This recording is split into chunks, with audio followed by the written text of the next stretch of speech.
बिस्मिल्लाहिर्रहमानिर्रहीम अस्सलामुअलैकुम स्टूडेंट्स, हम बीएसएन फिफ्थ सेमेस्टर की सब्जेक्ट पेडियाट्रिक हेल्थ नर्सिंग पढ़ रहे हैं। पेडियाट्रिक हेल्थ नर्सिंग में आप लोगों के कोर्स का यूनिट 10 हमने स्टार्ट किया है, जीआई डिसफंक्शंस। जीआई डिसफंक्शंस में से आप लोगों के इस यूनिट के 6 डिसऑर्डर्स हम डिस्कस कर चुके हैं, जो कि हमारे चैनल के प्लेलिस्ट में मौजूद है। और चैनल के प्लेलिस्ट का लिंक आप लोगों को इस वीडियो लेक्चर के डिस्क्रिप्शन के एंड में मिल जाएगी, वहाँ से आप स्टडी कर सकते हैं। आज का हमारा जो लेक्चर है इसमें हम डिस्कस करेंगे हार्नियास को। डिफरेंट टाइप ऑफ हार्नियास इस यूनिट में दिए गए हैं, जो कि बच्चों में कॉमनली होते हैं। वो हम डिस्कस करेंगे। इस टॉपिक को इस वीडियो लेक्चर के साथ हम कवर कर लेंगे। तो हार्निया, जब भी आप लोग ये लफ्ज़ सुनते हैं स्टूडेंट्स हार्निया का, तो आप लोगों को याद होना चाहिए कि हार्निया जो है उस वक्त हम उसको कहते हैं कि जिसमें जब एबनॉर्मली कोई टिश्यू, कोई ऑर्गन जो है वो अपनी जो उसकी एरिया ऑफ एग्जिस्टेंस होती है, जहाँ पे वो होती हैं, जिस कैविटी के अंदर वो होती हैं, उस कैविटी के वाल से अगर वो निकल आए, बाहर की तरफ प्रोट्रूड कर जाए, उस कंडीशन को हम हार्निया कहते हैं। हार्निया जो है वो लैटिन वर्ड जो है वो रप्चुरा से निकला हुआ है, जिसकी मीनिंग है रप्चर, यानी ब्रेक आ जाना। एक कैविटी में एक ऑर्गन या टिश्यू जो पाई जाती है, उस कैविटी के वाल में ब्रेक आ जाना, और उस ब्रेक की वजह से जब वो ऑर्गन या उसका पार्ट, जब वो टिश्यू या उस टिश्यू का पार्ट उस जगह से प्रोट्रूड कर जाता है उस वाल की तरफ जहाँ पे रप्चर आई हुई है, तो इस कंडीशन को हम कहते हैं हार्निया। ग्रीक एक और वर्ड भी इसके लिए यूज़ होती है ग्रीक में, हार्नियोस, और हार्नियोस का भी मतलब है प्रोट्रूजन, के प्रोट्रूड करना। प्रोट्रूड मीन्स के आगे की तरफ आना या निकल जाना, इसको हम प्रोट्रूजन या प्रोट्रूड कहते हैं। यहाँ पे आप लोगों के स्लाइड्स में लिखा है hernia is derive from Latin for rupture, यानी रप्चुरा से निकला हुआ है, जिसकी मीनिंग है रप्चर। और इसको यहाँ पे डिफाइन किया गया है कि it is the protrusion of an organ और part of an organ through a deficit in the wall of the cavity normally contain it, के नॉर्मली एक ऑर्गन एक ऑर्गन जिस कैविटी के अंदर होती हैं, वो ऑर्गन या उसका पार्ट उस कैविटी के वाल में जब उसकी डिफिसिट पैदा हो, वाल में ब्रेक आ जाए, उस डिफिसिट से वो आगे की तरफ प्रोट्रूड कर जाए, तो इस कंडीशन को हम कहते हैं हार्निया। अब देखिए हार्निया के डिफरेंट टाइप्स होते हैं। फर्स्ट वन यहाँ पे दिया गया है इंग्वाइनल हार्निया। अगर इंग्वाइनल रीजन में हार्निया निकल आती हैं तो इसको हम इंग्वाइनल हार्निया कहते हैं। इंग्वाइनल हार्निया के आगे दो टाइप्स है। कुछ इंग्वाइनल हार्निया डायरेक्ट होते हैं और कुछ इंग्वाइनल हार्निया जो है वो इनडायरेक्ट होते हैं।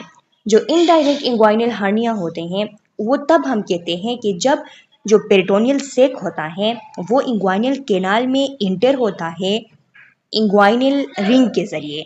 ये फ़र्क छोटा सा, इनमें एक फ़र्क है डायरेक्ट और इनडायरेक्ट में, कि डायरेक्ट में क्या होता है, डायरेक्ट में जो पेरिटोनियल सेक है वो इंग्वाइनल कैनाल में डायरेक्टली इंटर हो जाता है, और जो इनडायरेक्ट है उसमें जो पेरिटोनियल सेक है वो जो इंग्वाइनल रिंग होती है उसमें ख़राबी होने की वजह से, उसमें जो है वो कोई मसला होने की वजह से उसके ज़रिए इंग्वाइनल कैनाल में इंटर हो जाती है, तो उस कंडीशन को हम कहते हैं इनडायरेक्ट। यही छोटी सी फ़र्क है कि क्या होता है कि इनडायरेक्ट इंग्वाइनल हार्नियाज में कि पेरिटोनियल सेक जो है वो इंग्वाइनल कैनाल में दाखिल हो जाती है डीप इंग्वाइनल रिंग के ज़रिए, और ये हमेशा इस तरह होता है कि कंजेनिटल डिफिसिट होती है, कंजेनिटल डिफेक्ट होती हैं इंग्वाइनल रिंग में। इंग्वाइनल रिंग क्या है? इंग्वाइनल रिंग वो जगह है जहाँ पे इंग्वाइनल कैनाल जो है वो ओपन होती हैं, तो और जो इंग्वाइनल कैनाल की ओपनिंग होती है उसको हम इंग्वाइनल रिंग कहते हैं। इसमें डीप इंग्वाइनल रिंग इंटरनली उसको हम कहते हैं, और एक्सटर्नली उसको हम सुपरफिशियल इंग्वाइनल रिंग कहते हैं। तो इसमें जब कंजेनिटल डिफेक्ट हो और उस कंजेनिटल डिफेक्ट की वजह से इसके ज़रिए पेरिटोनियल सेक इंग्वाइनल कैनाल में आ जाए, तो इस कंडीशन को हम कहते हैं इनडायरेक्ट इंग्वाइनल हार्नियाज, के डायरेक्टली नहीं आई है बल्कि जो डीप इंग्वाइनल रिंग है उसके ज़रिए आई हैं, उसमें कंजेनिटल डिफेक्ट होने की वजह से आई हैं। और जो डायरेक्ट इंग्वाइनल हार्निया है उसमें क्या होता है कि डायरेक्टली जो है वो पोस्टीरियर वाल जो होता है इंग्वाइनल कैनाल का, उसमें डायरेक्टली पेरिटोनियल सेक जो है वो प्रोट्रूड कर जाती हैं, और स्पेसिफिकली वहाँ पे एक ट्रायंगल होती है, उसको हम कहते हैं एक एरिया होती है। मैं इसकी पिक्चर आप लोगों के साथ शेयर कर दूँगी पोस्ट में, वहाँ पे आप देख लीजिएगा कि वहाँ पे स्पेसिफिकली जो एक एरिया होती है जिसको हम हेज़लबर्ग ट्रायंगल कहते हैं, स्पेसिफिकली ये जो डायरेक्ट हार्नियाज होते हैं उस जगह पे निकल आते हैं। और ये होते किस वजह से है? डायरेक्ट जो हार्नियाज होते हैं ये इस वजह से होते हैं कि जो एब्डोमिनल मसल्स हैं वो वीक हो जाते हैं, और उनकी वीकनेस की वजह से ये कंडीशन होती हैं। और ज़्यादातर ये ओल्डर एडल्ट्स में होती हैं, और जब भी एब्डोमिनल प्रेशर इंक्रीज़ होता है तो उसके साथ ज़्यादातर एसोसिएटेड होते हैं। और जहाँ तक हम इनडायरेक्ट की बात करते हैं तो वो कंजेनिटल डिफेक्ट की वजह से, जब इंग्वाइनल रिंग में कंजेनिटल डिफेक्ट होती हैं तो उसकी वजह से होते हैं। देखिए आप लोगों की स्लाइड्स में भी लिखा होगा कि inguinal hernias can be direct, which is herniation through an area of muscle weakness in the inguinal canal। देखिए कि इंग्वाइनल हार्नियाज जिनको हम डायरेक्ट कहते हैं वो ऐसे हर्निएशन है कि जिसमें मसल वीकनेस की वजह से इंग्वाइनल कैनाल के अंदर जो है वो हार्निया बन जाता है। और वो इंग्वाइनल हार्नियाज जो इनडायरेक्ट हार्निएशन होते हैं वो किसकी वजह से होते हैं? थ्रू द इंग्वाइनल रिंग की वजह से होते हैं। Indirect hernias the more common form, indirect hernias ज़्यादा कॉमन होते हैं। और लिखा है कि can develop at any age but are specifically prevalent in infant younger than 1 age. इस किसी भी एज में हो सकते हैं, लेकिन बहुत ज़्यादा प्रिवलेंट ये किन बच्चों में है? Younger than age 1। ये आप लोगों ने याद रखनी है एमसीक्यूज के लिए। This form is 3 time more common in males. अब ज़्यादातर जो है इनडायरेक्ट हार्नियाज जो है मेल में कॉमन है। ये इसलिए कॉमन है क्योंकि उनकी जो इंग्वाइनल कैनाल होती हैं उसकी साइज़ लार्जर होती हैं, तो इस वजह से वहाँ पे इनडायरेक्ट हार्नियाज जो है वो निकल आते हैं। ये बात आप लोगों ने याद रखनी है। इसके अलावा फीमोरल हार्निएशन की बात यहाँ पे की गई है कि फीमोरल हार्निएशन, तो फीमोरल कैनाल में जब हार्निया बनता है तो उसको हम फीमोरल हार्निया कहते हैं, और इंग्वाइनल कैनाल में जब हार्निया बनता है तो उसको हम इंग्वाइनल हार्निया कहते हैं।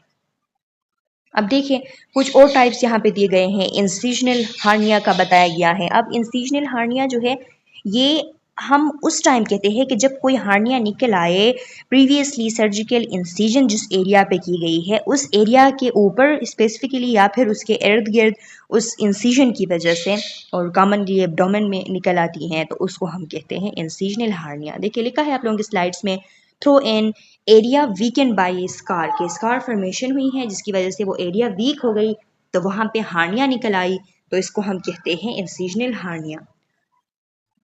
अम्बिलिकल हार्निया जब अम्बलाइकस के ऊपर निकल आती हैं तो उसको हम अम्बिलिकल हार्निया कहते हैं। यानी कोई भी एब्डोमिनल कंटेंट जो है वो वीकनेस की वजह से या एब्डोमिनल वाल के ओपनिंग की वजह से अम्बलाइकस के ऊपर निकल आए तो उसको हम अम्बिलिकल हार्निया कहते हैं। पेरा अम्बिलिकल हार्निया हम उसको कहते हैं कि एक्वायर्ड डिफेक्ट अबाव और बिलो द अम्बलाइकस, अम्बलाइकस के इर्द गिर्द अबाव और बिलो अगर निकल आए तो उसको हम कहते हैं पेरा अम्बिलिकल हार्निया। और इसके अलावा epigastric in the mid of the abdomen above the umbilicus caused by a defect in linea alba. अब जो एपिगेस्ट्रिक है एपिगेस्ट्रिक रीजन में निकल आती हैं यानी अबाव द अम्बलाइकस, और ये कब होती हैं? जब लीनिया अल्बा जो है उसमें डिफेक्ट आ जाती है। लीनिया अल्बा क्या है आप लोगों को पता है? ये एक फिब्रस स्ट्रक्चर होती हैं, एक एसेंशियली वाइट लाइनिंग होती है। मैं इसकी भी पिक्चर आप लोगों के साथ पोस्ट में शेयर कर दूंगी, वहाँ पे आप देख लें। ये क्या होता है? ये जो मिड लाइन होती है हमारे एब्डोमेन की, वहाँ ऊपर से नीचे की तरफ आई हुई होती है, एक वाइट लाइंस होते हैं, और ये जो टेंडेनस शीट होते हैं टेंडन से बने, तो उनकी जब फ्यूजन होती है आपस में तो उनसे बनते हैं, तो ये टाइट होते हैं। इसमें जब डिफेक्ट आ जाती हैं, टाइटन नहीं बनते, डिफेक्ट इसमें आ जाती हैं, इंटैक्ट नहीं होता, तो उस टाइम हार्निया जो है वो निकल आती हैं एपिगेस्ट्रिक रीजन में। तो ये हमेशा ये इस तरह होता है कि एपिगेस्ट्रिक रीजन में जो हार्निया निकल आते हैं तो उनमें देखा गया है कि जो लीनिया अल्बा है उसमें डिफेक्ट होता है, वो इंटैक्ट नहीं होता, तो उस टाइम ये हार्नियाज निकल आते हैं। देखिए इंग्वाइनल हार्निया की यहाँ पे आप लोगों को पिक्चर दिखाई गई है। लिखा है inguinal hernia is the most common congenital anomaly requiring surgical repair in infants. क्या होता है कि सर्जिकल रिपेयर करना पड़ता है, और मोस्ट कॉमनली पाई जाने वाली ये एक एनोमली है। 80% तक जो होते हैं वो क्या होते हैं? It is a protrusion of peritoneal sac into the process vaginalis. अच्छा, जो प्रोसेसस विजिनेलिस होती हैं तो उसमें पेरिटोनियल सेक की प्रोट्रूशन के केसेस जो है, यानी ऐसे हार्निया कि जिसमें होता क्या है, प्रोसेसस विजिनेलिस में पेरिटोनियल सेक जो है वो प्रोट्रूड कर जाती हैं। तो ये जो कंडीशन होती है, इस किस्म की जो हार्नियाज है वो 80% तक जो इंग्वाइनल हार्निया है वो इस वजह से बनते हैं। अच्छा स्टूडेंट्स, तो यहाँ पे आप लोगों को अब जानने की ज़रूरत है कि ये प्रोसेसस वेजिनैलिस क्या होती हैं। ये जो प्रोसेसस वेजिनेलिस होती हैं, ये एक पेरिटोनियल पाउच होती हैं जो कि फीटस में डेवलप होती हैं और टिपिकली ये जब बर्थ हो जाती हैं तो सून आफ्टर बर्थ ये क्लोज हो जाती हैं। लेकिन कभी कभार क्या होता है, कभी कभार ये क्लोज नहीं हो पाती और जब ये कभी क्लोज नहीं हो पाती तो ये एक पोटेंशियल हार्निया की शक्ल अख्तियार कर लेती हैं। बाद में जाके ये एक्चुअल हार्निया जो है वो बन जाती हैं। और मेल्स में इसका रोल क्या है, तो मेल्स में ये है कि ये क्रूशियल रोल प्ले करती हैं कि जब टेस्टिस की जो डिसेंट होती हैं वो इससे होती हैं। जब टेस्टिस जो है वो डिसेंट होते हैं स्क्रोटम के अंदर तो इसके ज़रिए होते हैं और ये फिर क्या बन जाती हैं, उनके डिसेंट होने के बाद टुनिका वेजिनेलिस बन जाती हैं, यानी इंटरनल जो है इंटरनल एक सेक बन जाती हैं टेस्टिकल्स के ऊपर, टेस्टिस के ऊपर ये एक इंटरनल जो है वो एक सेक बन जाती हैं। तो ये जो कंडीशन है तो इसके बारे में मैंने आप लोगों को बता दिया कि ये क्लोज होना है soon after birth. Soon after birth ये कन्वर्ट हो जाती है मेल्स में टुनिका वेजिनेलिस में और ये बस क्लोज हो जाती हैं। अब इस तरह की कोई सेक बर्थ के बाद नहीं होती। लेकिन कभी कभार क्या होता है, अगर ये बंद नहीं होती प्रॉपरली तो फिर या तो हाइड्रोसील की कंडीशन में वो चला जाता है, हाइड्रोसील हो जाती हैं उसको, या फिर इंग्वाइनल हार्निया का शक्ल ये जो है वो इख्तियार कर लेता है। लिखा है कि most common in males and pre term infants, तो ये बात भी आप लोगों ने याद रखनी है। यहाँ पे इसकी आप लोगों को थोड़ी सी एक्सप्लेनेशन भी दी गई है स्लाइड के अंदर के processus vaginalis is a peritoneal diverticulum. Diverticulum sac को कहते हैं कि प्रोसेसस वेजिनेलिस जो है पेरिटोनियल एक सेक है extending through internal inguinal ring. ये कहाँ से एक्सटेंड होती हैं, इंटरनल इंग्वाइनल रिंग से ये एक्सटेंड होती हैं। Present in foetus a 12 week in utero, ये 12 वीक से फीटस जो है उसमें ये होता है, प्रेजेंट होता है यूट्रस के अंदर। gives rise to indirect inguinal hernia, और ये indirect inguinal hernia इसकी वजह से बनते हैं। क्यों? क्योंकि ये inguinal रिंग में होती हैं और यही वो डिफेक्ट होती हैं कि जब ये बंद नहीं होती, क्लोज नहीं होती हैं, तो ये फिर पोटेंशियल हार्निया है, फिर बाद में जाके एक्चुअल हार्निया में ये कन्वर्ट हो जाती हैं। देखिए लिखा है पेटेंट प्रोसेसस वेजिनेलिस, यानी जब पेटेंट रह जाती हैं, क्लोज नहीं होती, is only a potential hernia and become an actual hernia only when bowel are or their internal abdominal content exit the peritoneal cavity into it। और जब कभी ये पैटर्न रह जाती हैं, क्लोज नहीं होती, और फिर जब बावेल या फिर कोई इंटरनल एब्डोमिनल कंटेंट जो है वो एग्जिट कर जाते हैं पेरिटोनियल कैविटी से और इसमें आ जाते हैं, तो एक्चुअल जो हार्निया है उसमें ये कन्वर्ट हो जाती हैं। अच्छा स्टूडेंट्स, क्लिनिकल प्रेजेंटेशन आप लोगों को बताई गई है डायरेक्ट हार्निया की और इनडायरेक्ट हार्निया की। लिखा है इनडायरेक्ट हार्निया के बारे में कि groin bulge extending toward the top of scrotum visible most frequently during period of increase abdominal pressure. ये जो इनडायरेक्ट हार्नियाज होते हैं तो ये ग्रोइन के अंदर बल्ज होते हैं और ये देखिए extending toward the top of scrotum, ये जो स्क्रोटम है तो उसके टॉप के ऊपर, टॉप जो है स्क्रोटम का जो टॉप है उसके टूवर्ड, उसकी तरफ जो है एक्सटेंड हुए होते हैं। इसको देख के ये आपको बताने की ज़रूरत इसलिए है क्योंकि इसको देख के आप लोग समझ जाते हैं, आइडेंटिफाई कर लेते हैं, डिस्टिंग्विश कर लेते हैं इनडायरेक्ट और डायरेक्ट हार्नियाज में। तो जहाँ पे आपको ग्रोइन एरिया में ऐसी बल्ज मिलेगी जो कि एक्सटेंड हुई है toward the top of scrotum, और ज़्यादातर जब एब्डोमिनल प्रेशर इंक्रीज होती हैं तो उस टाइम वो आपको विजिबल होती हैं, तो वो जो हार्निया होती हैं वो इनडायरेक्ट हार्निया होती हैं। और डायरेक्ट इंग्वाइनल हार्निया जो होती हैं वो कैसी होती हैं, तो लिखा है groin mass extending toward the femoral vessel. देखिए ऐसे हार्निया जो कि फीमोरल वेजल की तरफ जो है वो एक्सटेंड हुई है विद एक्सर्शन आर स्ट्रेनिंग, और वो आपको तब वो विजिबल होती हैं जब एक्सर्शन होती है या उसके ऊपर कोई स्ट्रेस स्ट्रेन आ जाता है, तो उस time mostly present for elective surgery but may present as emergency in case of incarceration or bowel obstruction। ज़्यादातर ये जो डायरेक्ट इंग्वाइनल हार्नियाज होते हैं तो इनको हॉस्पिटल में दिखाया जाता है और डे के एक टाइम में बुलाया जाता है और इनकी सर्जिकल रिपेयर इनकी की जाती है इलेक्टिवली। लेकिन कभी कभी इमरजेंसी में भी इसकी सर्जरी जो है वो करनी पड़ती है जब वहाँ पे इनकार्सरेशन हो जाए। इनकार्सरेशन कहते हैं कि जब वो जो सेक बनी हुई है, वो जो हार्निया बनी हुई है, उस हार्निया के अंदर बाविल आके फंस जाए। जब बाविल आके फंस जाती हैं तो स्टूल फिर आगे पास नहीं होते, इंटेस्टाइनल ऑब्स्ट्रक्शन हो जाती है, बाविल ऑब्स्ट्रक्शन हो जाती है, तो उस टाइम इमरजेंसी के तौर पे जो है वो सर्जरी इसकी की जाती है। और ये जो सर्जरी की जाती है इसकी जो ट्रीटमेंट है इसको हम क्या कहते हैं, हार्नियोटमी कहते हैं। और इसको हम क्या कहते हैं, हार्नियोरेफी, यानी उसकी जो सर्जिकल रिपेयर होती है, हार्नियोरेफी इसको हम कहते हैं। अच्छा स्टूडेंट्स, अब है अम्बिलिकल हार्निया।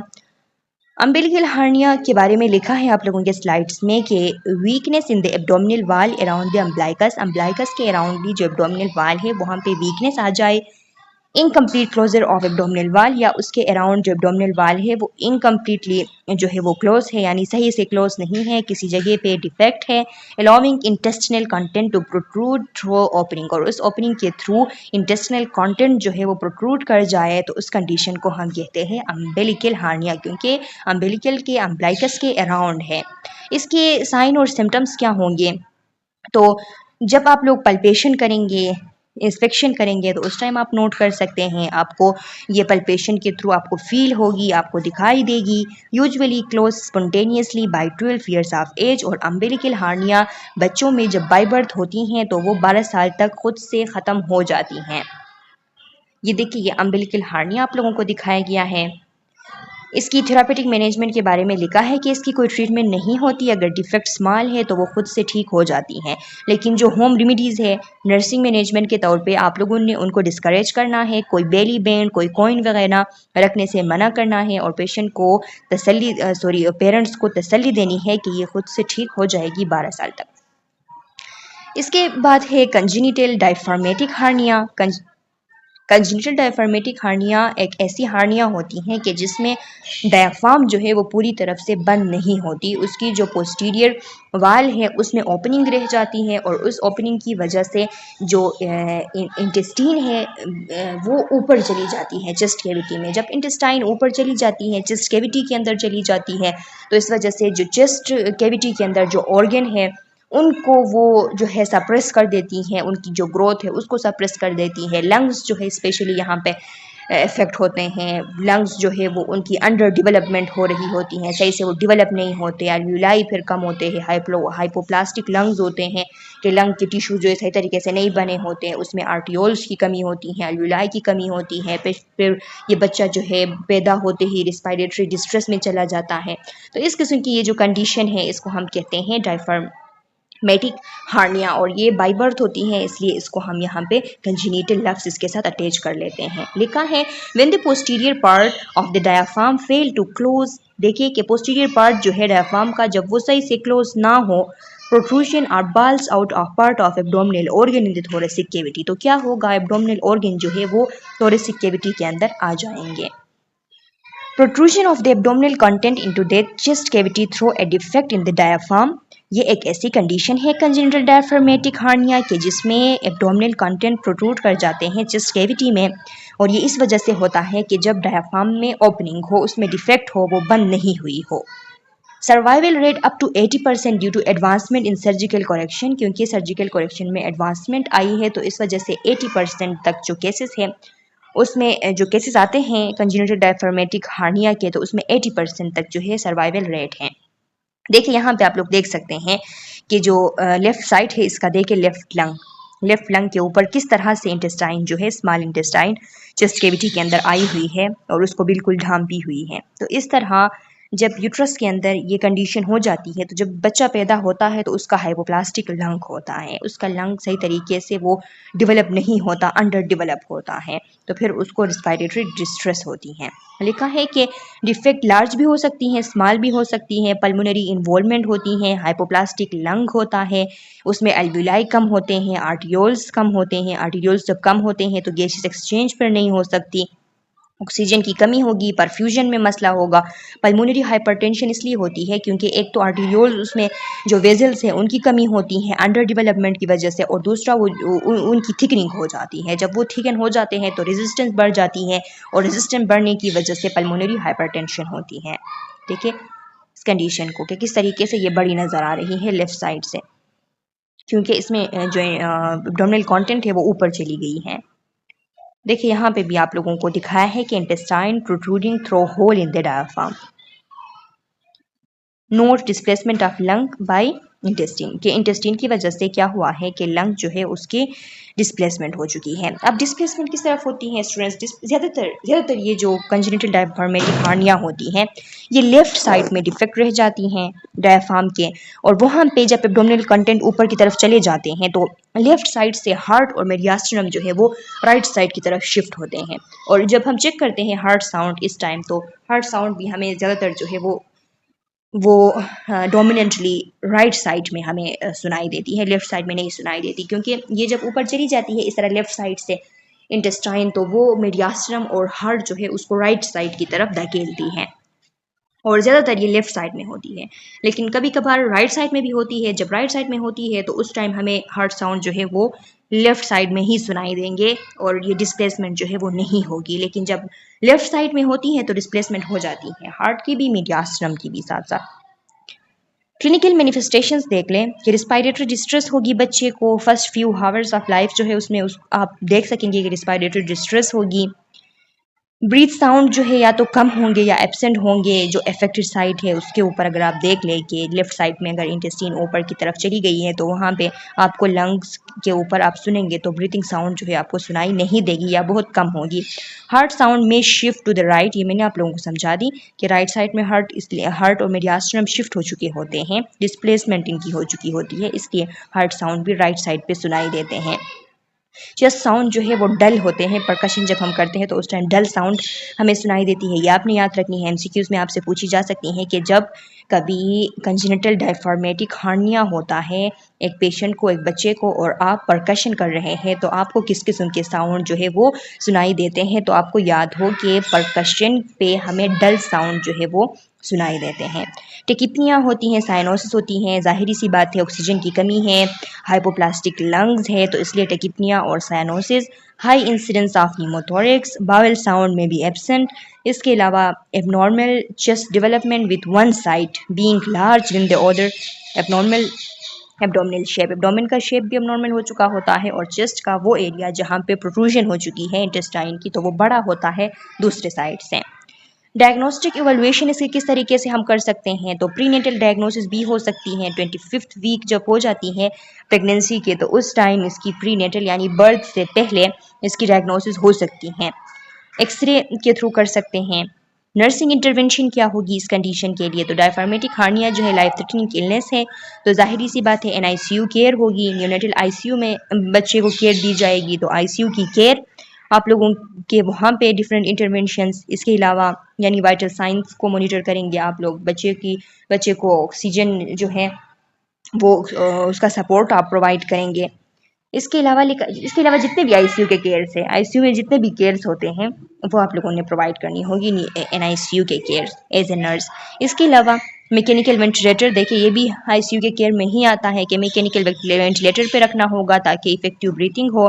गैस्ट्रिक डिकम्प्रेशन करनी होगी, यानी गैस्ट्रिक डिकम्प्रेशन यानी जो एयर गई हुई है स्टमक के अंदर तो उसको निकालना होगा।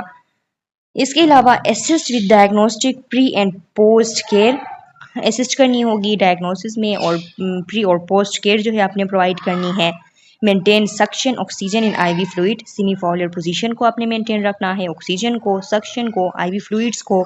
एम्बू बेगिंग यहाँ पे नहीं करनी, एम्बू में बेगिंग यहाँ पे इसलिए नहीं करनी क्योंकि एम्बू बेगिंग की वजह से क्या होता है, जब हम एम्बू बेग यूज़ करते हैं तो उस टाइम स्टमक के अंदर एयर चली जाती है और उस एयर के होने की वजह से क्या होता है कि लंग्स जो है वो और कंप्रेस हो जाती हैं और लंग्स की जो है वो कंप्रेशन हो जाती है, तो इसलिए यहाँ पे हम एमोबेग जो है वो इस्तेमाल नहीं करेंगे। Turn on affected side to allow unaffected lung expansion के, हम बच्चे को जो है जो इफेक्टेड साइड है उसकी हम कोशिश करेंगे कि उस साइड पे अगर हम बच्चे को टर्न करें तो दूसरा जो अनइफेक्टेड लंग है उसको एक्सपेंशन होने के लिए टाइम मिले और बच्चे की जो ऑक्सीजन की ज़रूरत है वो जो अनइफेक्टेड साइड है उससे पूरा हो जाए, और एसिडोसिस जो होगी तो उसको हमने ट्रीट करनी होगी।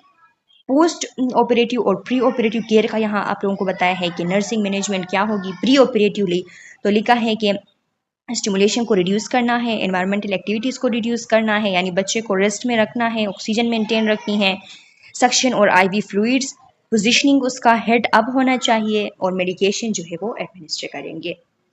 पोस्ट ऑपरेटिव केयर क्या होगा? Carry out routine positive operative care, यानी वाइटल साइन, ऑपरेटिव साइट को चेक करना, ओजिंग तो नहीं है, ब्लीडिंग तो नहीं है, इनटेक आउटपुट चार्ट को मेंटेन रखना, आईवी फ्लूइड्स को मेंटेन रखना, पेन को रिलीफ करना, कंफर्ट प्रोवाइड करना और फैमिली को सपोर्ट करना, क्योंकि ये एक क्रिटिकल इलनेस होती है, क्योंकि रिस्पायरेटरी सिस्टम इसमें कंप्रोमाइज होता है।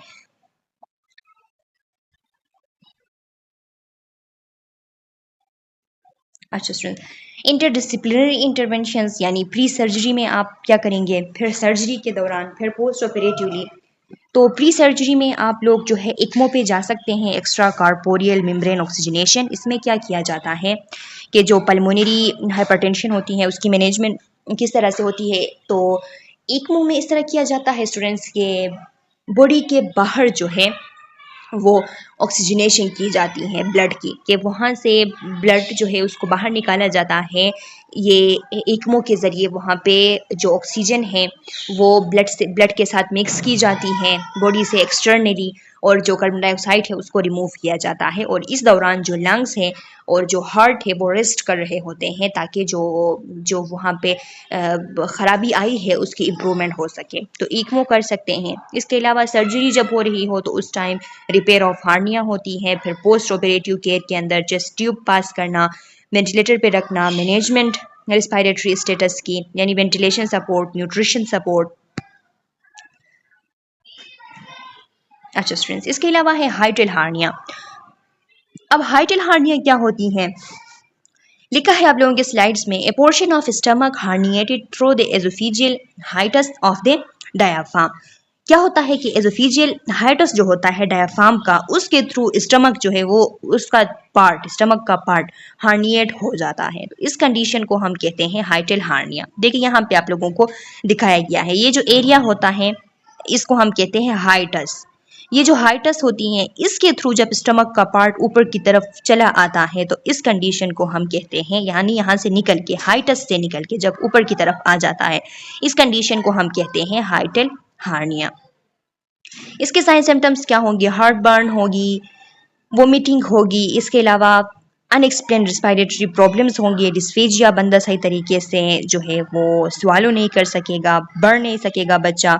इसके अलावा वोमिटिंग बार बार होती है, खुराक हजम नहीं होती, तो इसलिए बढ़ कैसे सकता है, यानी उसको न्यूट्रिशन की कमी होती है।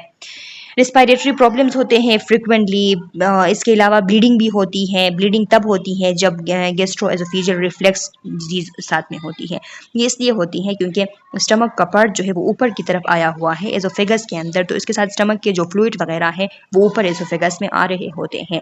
और रिस्पायरेटरी प्रॉब्लम्स का जो बताया गया है वो इसलिए होते हैं क्योंकि जब ऊपर की तरफ ये फ्लूइड आती हैं तो वो एस्पायरेट हो जाती हैं, और रिस्पायरेटरी सिस्टम जो है उसमें इरिटेशन काज करती हैं, कफिंग करती हैं, डिफरेंट रिस्पायरेटरी प्रॉब्लम्स जो है वो स्टार्ट हो जाते हैं।